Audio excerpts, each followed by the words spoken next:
चंचलता, नेत्रों की चंचलता।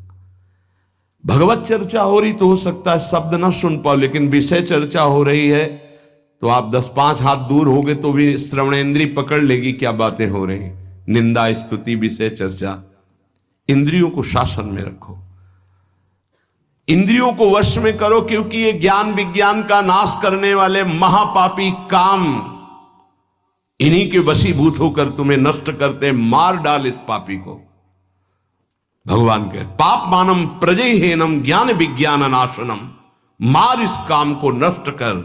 तस्मात् तुम इंद्रियाण्यादौ नियम भरतर्षभ। ये महाभारत सबको लड़नी पड़ेगी, ये महाभारत है, सबको लड़नी पड़ेगी।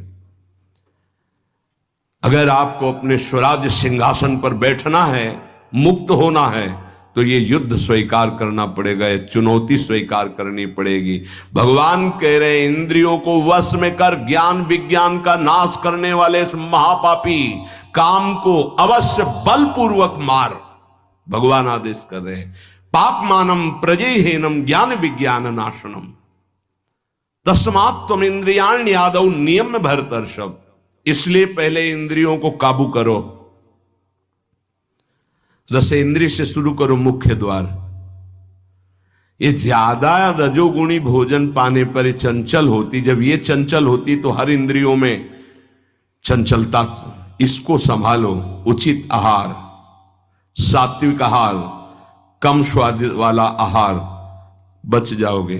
ज्यादा स्वादिष्ट पाने की कोशिश मत करो। अगर रसेंद्रीय स्वाद नहीं छोड़ पाए तो जनेंद्री का स्वाद छोड़ पाना बड़ा कठिन हो जाएगा।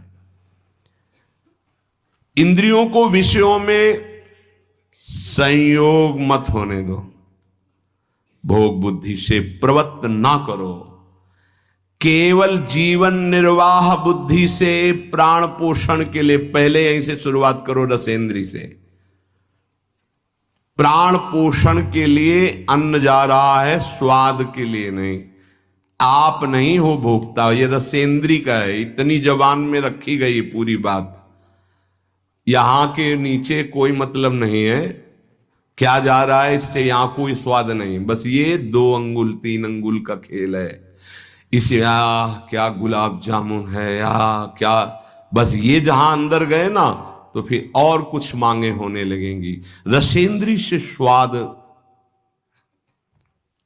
अब अगर जरा सा नमक कम हुआ तो हल्ला मचाने लगे, नमक लाओ थोड़ा कम है।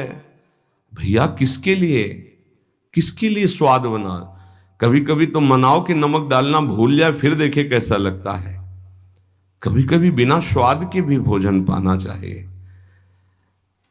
हाँ, ऐसा करो, मन चंचलता रहित हो जाए, इसके लिए सात्विक भोजन करो।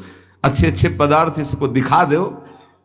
हाँ, जैसे आज साधु सेवा भंडारा ऐसे जैसे होता है कभी ऐसा उत्सव आदि में तो दिखा गुलाब जामुन। और जब परोसने आवे तो क्यों आज थोड़ा उधर ऐसे बस दिखा, और वो जले गए। हाँ बोल दो अंदर से। हाँ, गरम गरम धुआं उठता हुआ समोसा, हरी चटनी, लाल चटनी और वो सेवई नमक वाली। हाँ ऐसे। अब ये खा के तुम ध्यान करोगे किसका, अब ये निर्णय तुम करो। ये चीजें खा के तुम ध्यान करोगे, प्रभु का तो ध्यान होने वाला नहीं। सात्विक भोजन पाने से हमारे अंदर भजन की वृत्ति बढ़ती है, और रजोगुणी तमोगुणी भोजन पाने से भोग वासना बढ़ती है, निद्रा प्रमाद स्थिति आती है। बिल्कुल सच्ची बात समझो, ये 3 गुणों से हर सामग्री बनी हुई। इसीलिए संतों ने निर्णय किया आप ये पा सकते हैं, ये पा सकते हैं, ये पा सकते हैं। खूब अनुभूति विषय, इसलिए मना किया गया आप ये नहीं पाएंगे। क्यों नहीं, भगवान ने तो सब कुछ बनाया है पाने के लिए, तो पाने के लिए भी बनाया है, तो फिर और व्यवस्था भी भगवान ने बनाई है। रो रो नरक, अंधतामिस्त नरक, ये भी भगवान ने बनाए हैं, तो इनका भी स्वाद आप लीजिए। सावधान, शतोगुणी भोजन संयम पूर्वक पाइए, नाम जप करते हुए, और इतना कि बस लगे कि हाँ थोड़ा वजन लगने लगे कि हाँ हो गया, बंद कर दो, शाम के फिर पा लेना। कोई तुम्हें तो ये है नहीं कि पता नहीं मिले कि ना मिले, कै दिन मिले कै दिन ना मिले। उसमें होता है कि अब जो मिला है डाल लो, पता नहीं कै दिन बाद मिले। तो आप लोगों को तो एक मिलता है तो संयम में आपके प्रयास व्यवस्था श्री जी ने सबकी कर दी। तो संयम से आहार, और अच्छे पदार्थ ना लो तो अच्छा है, अगर लो तो बहुत कम लो, थोड़ा।